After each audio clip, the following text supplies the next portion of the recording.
Una semana en donde hay una gran repercusión por el fallo de un tribunal superior de alzada en Santa Fe que resolvió por unanimidad condenar a un profesor del Jardín Ceferino Namuncurá en Yapeyú a 12 años de prisión, cuando un tribunal, también integrado por jueces santafesinos, lo había absuelto hacía algunos meses atrás. La pregunta es cómo puede ser que, valorando la misma prueba, exactamente la misma prueba, un tribunal tome la decisión por unanimidad de absolver y otro de condenar.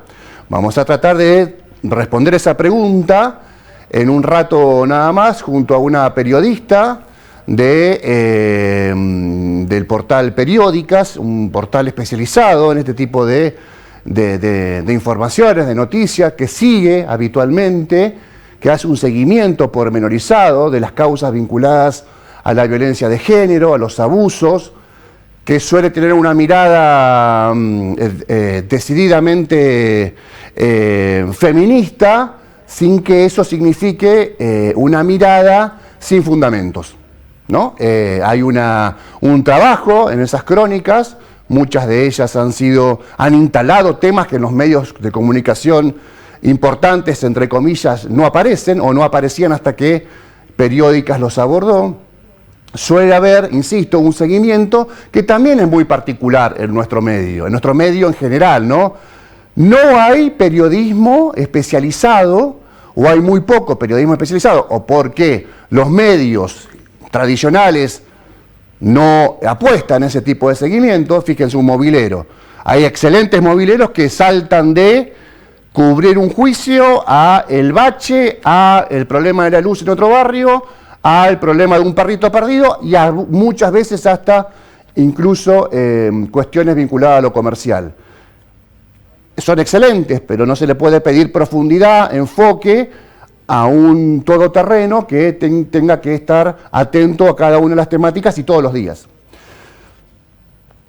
Esto es importante señalarlo porque hay temas que son complejos, temas que son de interés público y temas que son sensibles a la vida de las personas. Obviamente, cuando se habla de un abuso de niños, hay que pensar en la familia, de los niños y niñas abusados o presuntamente abusados hasta que llegan a un juicio oral, a través de la denuncia que hayan presentado sus padres o sus tutores. Y también hay un victimario que está esperando un juicio para demostrar su posible inocencia. En este sistema contradictor, en donde está todo, y además es oral y público, es interesante destacar que está todo a la vista y que también los periodistas podemos hacernos nuestra propia opinión. A veces por falta de tiempo, a veces por ser hombres orquesta o mujeres orquesta, como les mencionaba recién, a veces por vagancia. Se teme tomar una postura propia frente a un hecho complejo. Entonces se suele caer en la más fáciles de las posiciones, o la acusación del fiscal o la fiscalía, o la decisión que tome un jurado, un tribunal colegiado de jueces. Y a partir de ahí trabajar sobre la idea, la justicia ya habló, ya opinó, perdón, quedarme en esa línea argumentativa y por lo tanto descansar en esa idea que estoy haciendo mía la posición que tuvieron otros. Como este caso fue un caso que generó incluso la adhesión, algo que no había pasado, que no ocurre habitualmente, una adhesión a favor de Trigatti, del profe Trigatti, el profesor Juanchi Trigatti o Juan Francisco Trigatti, de muchos allegados, que es algo que uno puede entender como natural. Me sorprendió mucho que el secretario general de SADOP, Pedro Bayúgar, haya tenido una posición tan contundente a favor de Trigatti, del denunciado en aquel momento, y haber dicho incluso cuando fue absuelto, es una caricia al alma lo que pasó con Trigatti.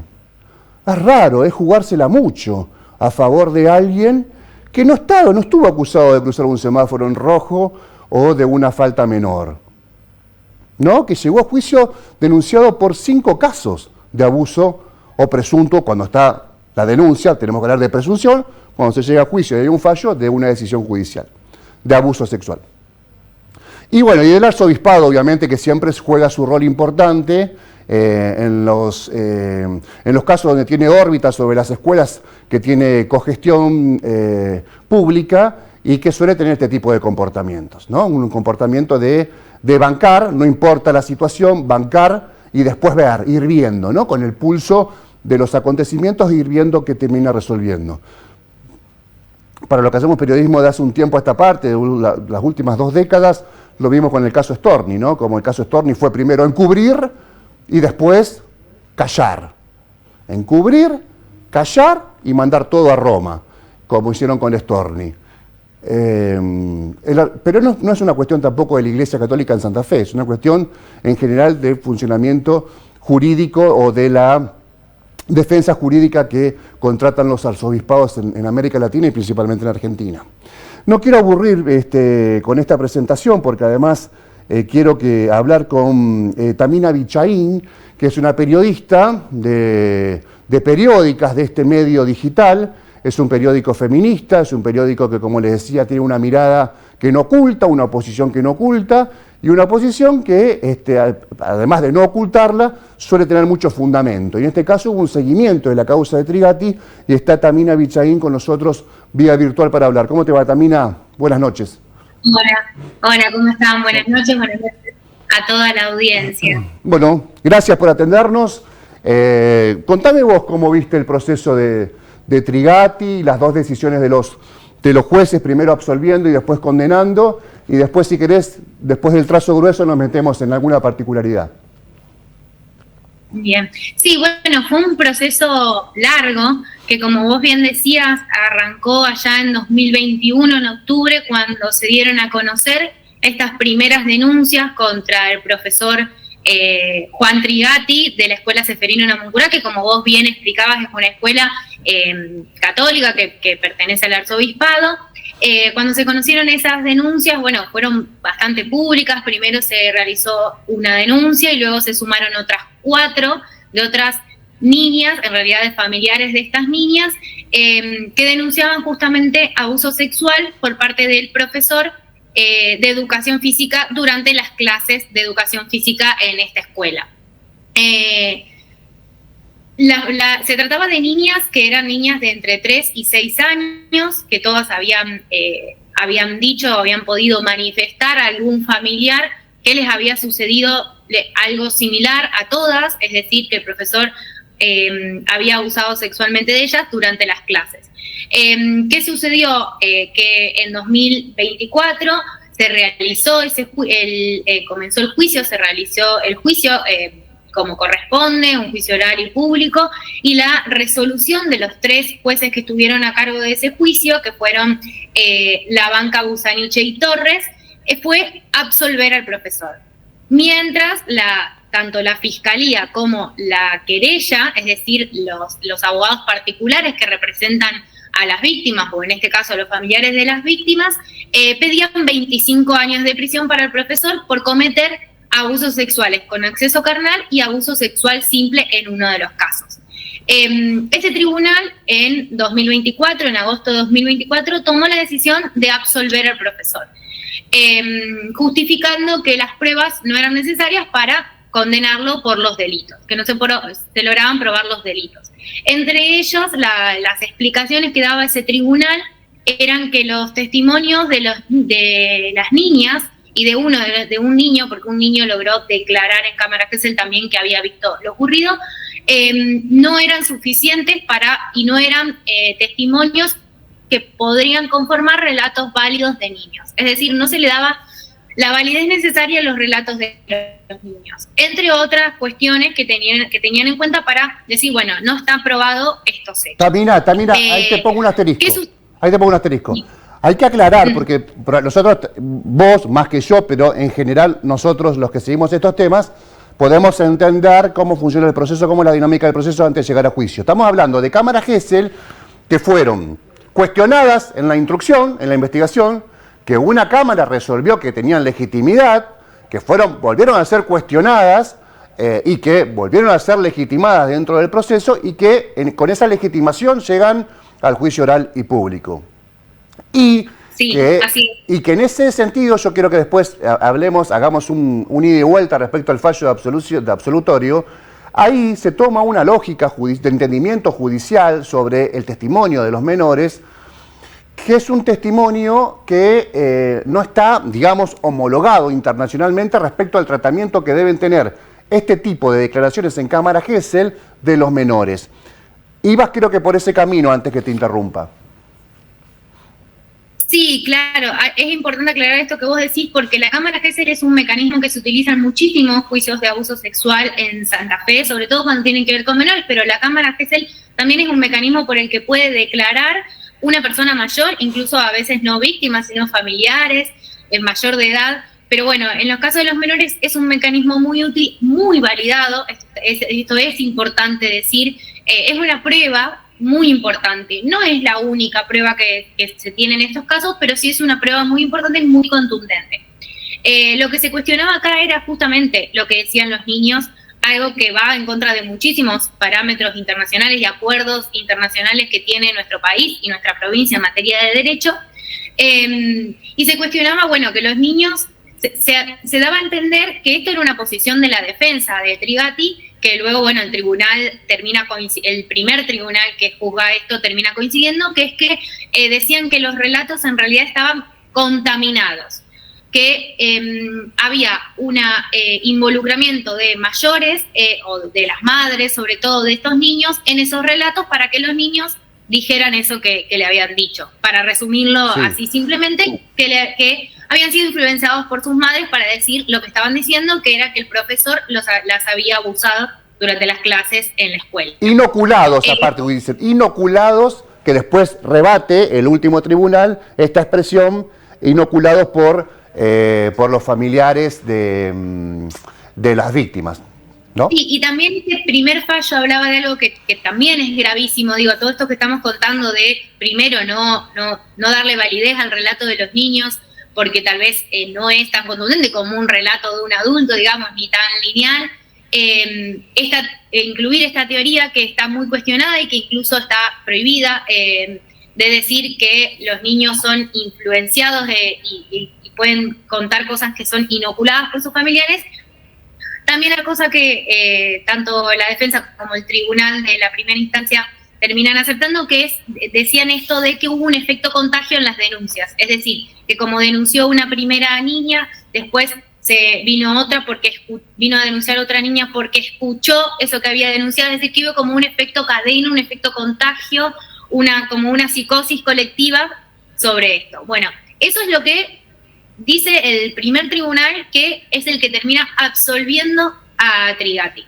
¿Qué sucedió ahora? Que por eso estamos haciendo esta nota. Básicamente es que, bueno, tanto la Fiscalía como la querella apelaron esa decisión del tribunal con muchos motivos y por todo esto que estábamos hablando nosotras, y lo hicieron también con el acompañamiento de 4 organizaciones internacionales, 4 organizaciones internacionales muy importantes como son CLADEN, MED, Red Viva, la Fundación Telma Fardín, que no solo se dedican a derechos de las mujeres o a cuestiones que tengan que ver con perspectiva de género, sino que a derechos humanos en general y a cuestiones que tengan que ver con la justicia en toda Latinoamérica, no solamente en Argentina.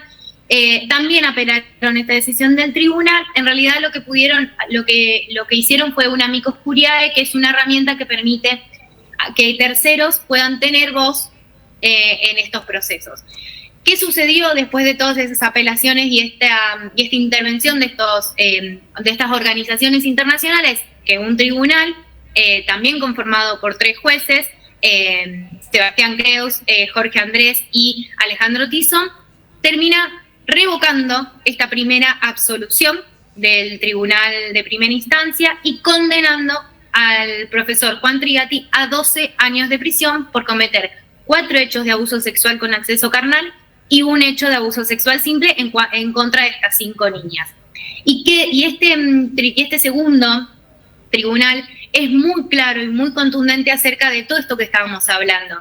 Critica fuertemente esta idea de pensar que los niños pueden ser inoculados o de sostener que estas niñas fueron como influenciadas por sus madres puntualmente, y hace en su fallo, que se conoció, que fue el que conocimos hace unos pocos días, hace como una descripción detallada de cada uno de los casos, de cada una de las declaraciones en cámara Gesell, y toma por válido todos los relatos de las niñas, y dice que son claros y contundentes, que pueden contar no solo lo que pasaba, sino demostrarlo con gestualidad, hasta demostrarlo, y si no lo pueden decir con palabras, lo pueden hacer con gestos, y también dice que se muestra la angustia y las emociones propias de los niños cuando sufren este tipo de... Tamina, ahí te pongo una pausa. No sé si tenemos la posibilidad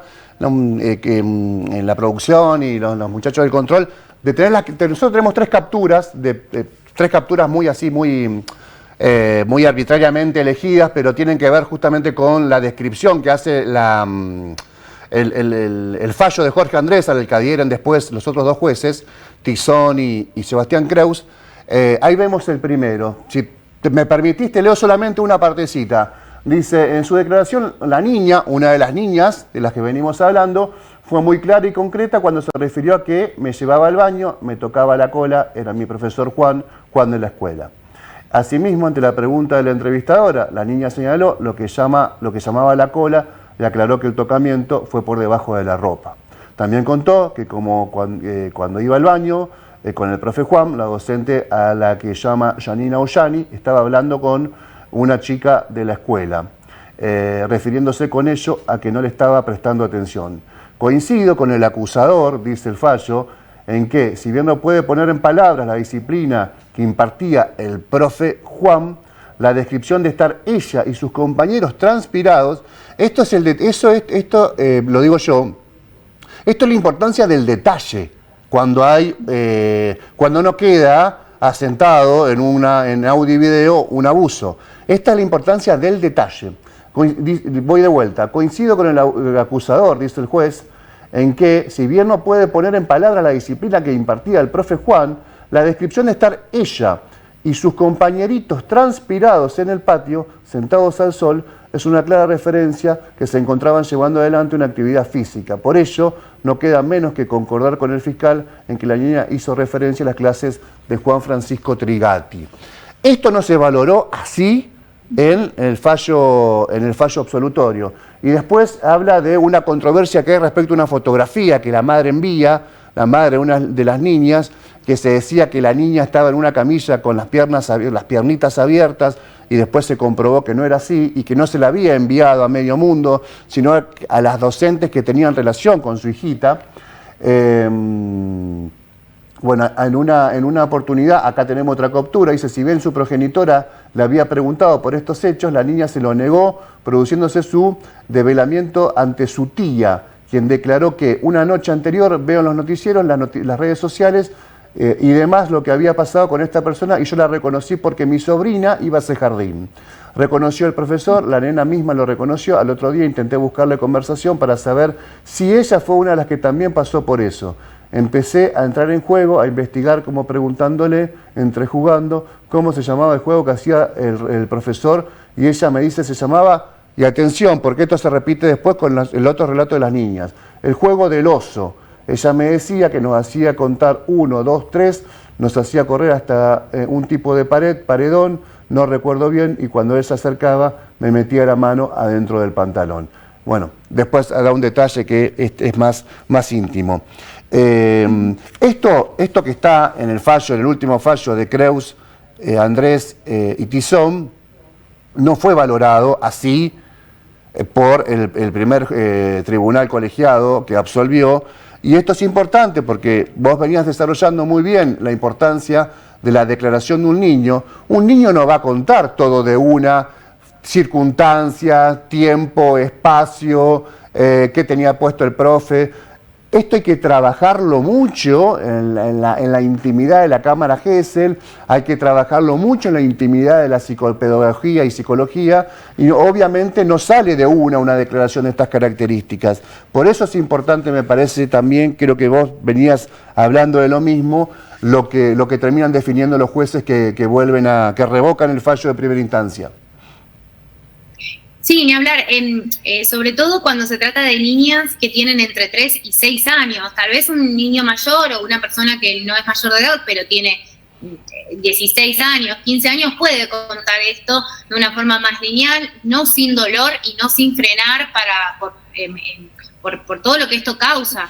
Pero estamos hablando de niñas que tenían entre 3 y 6 años, niñas que apenas podían, algunas que apenas comenzaban a hablar. Entonces, cámaras Gesell no eran claramente como un relato como el que podemos hacer vos y yo, que tenemos otro tipo de conocimiento, otra edad. Entonces, estos jueces valoran muchísimo, esa edad que tenían las niñas, las condiciones que tenían y cómo podían expresarlo, no solo con palabras, sino con gestos, con corporalidades, con sentimientos, con angustia, con llanto.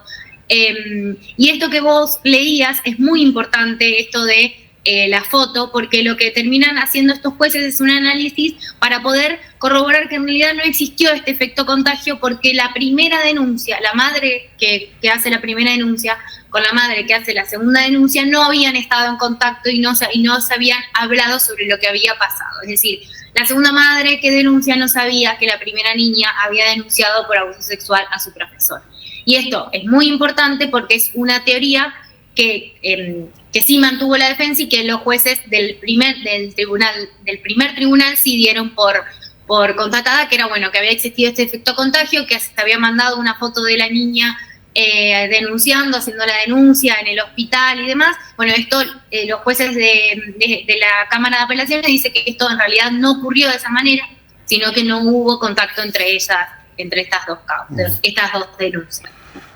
Yo leí tu nota, está muy bien, tu nota que publicaste en Periódicas, que creo que está todavía online, se puede leer, se puede ver. ¿Qué conclusión sacás del proceso? Porque seguramente tendrás algunas críticas, no solamente de los jueces, sino también probablemente de las posiciones de la Fiscalía, de la Fiscalía en algún momento de la investigación. ¿Cómo viste el proceso en general? ¿Pensás qué se puede corregir y mejorar?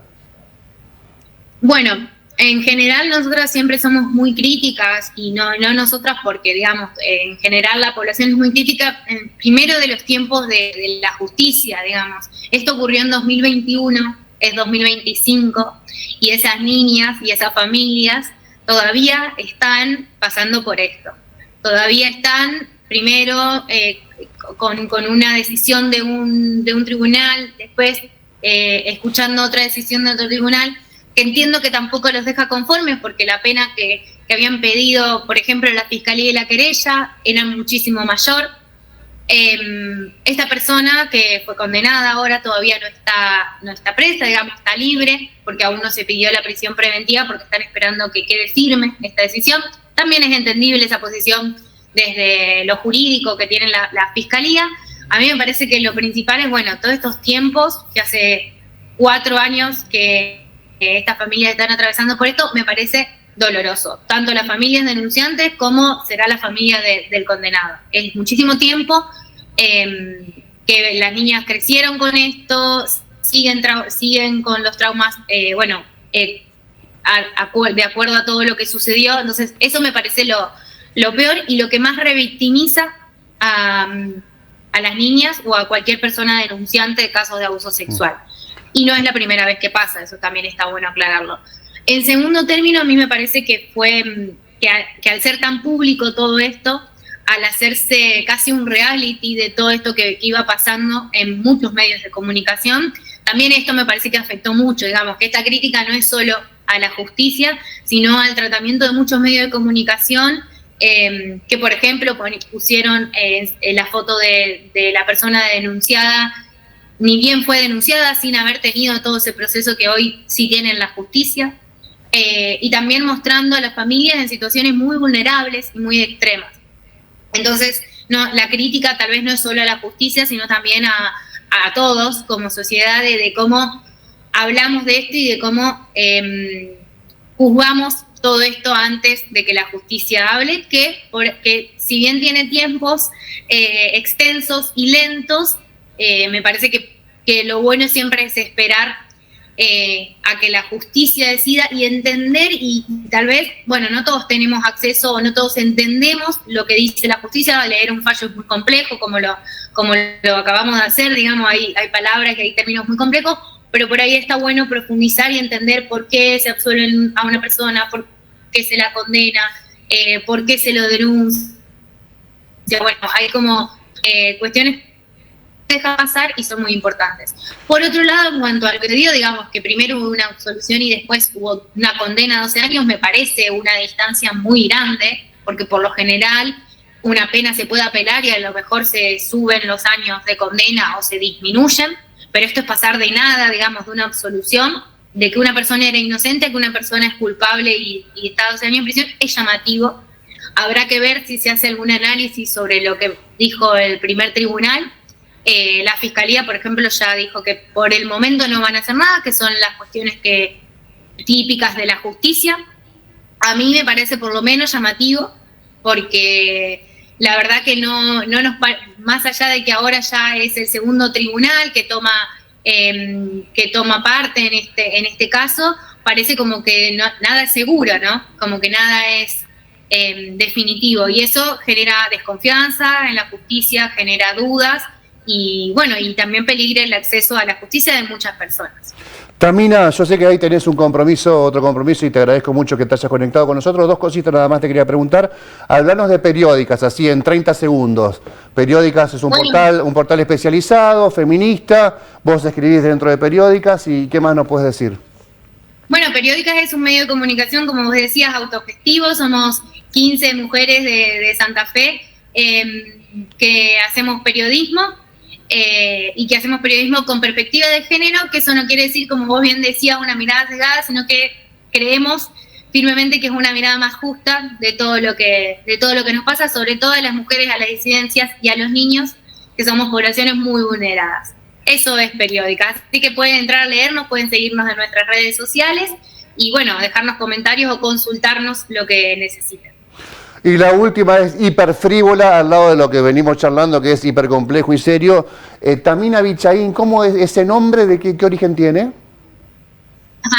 Este nombre es de origen árabe, era el nombre de mi bisabuela, que vino del Líbano. Del Líbano, ahí está. Con razón nos preguntábamos, ¿no? Yo me preguntaba, Tamina Bichaín, por ahí vienen sus orígenes, por aquel lado. Bueno, gracias Tamina, gracias por todo, un abrazo grande.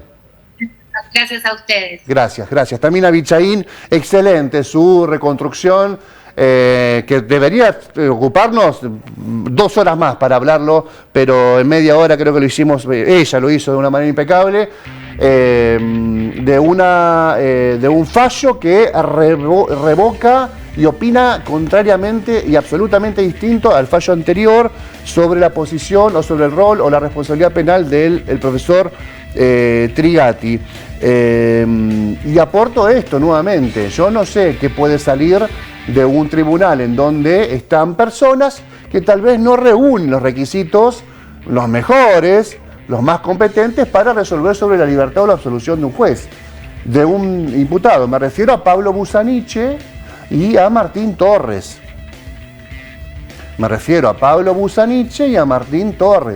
Yo no sé si están en condiciones de comprender la magnitud que tuvieron sus opiniones dentro del expediente o dentro del fallo absolutorio.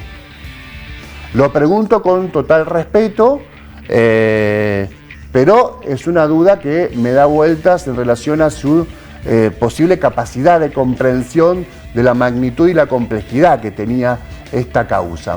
De todas maneras, la justicia tiene un rol de superintendencia, lo tiene la Corte, lo tiene la Cámara Penal de Apelaciones. Si esto amerita una investigación en ese sentido, seguramente y ojalá que ocurra. Bueno, primera pausa en Zona Crítica, ya venimos.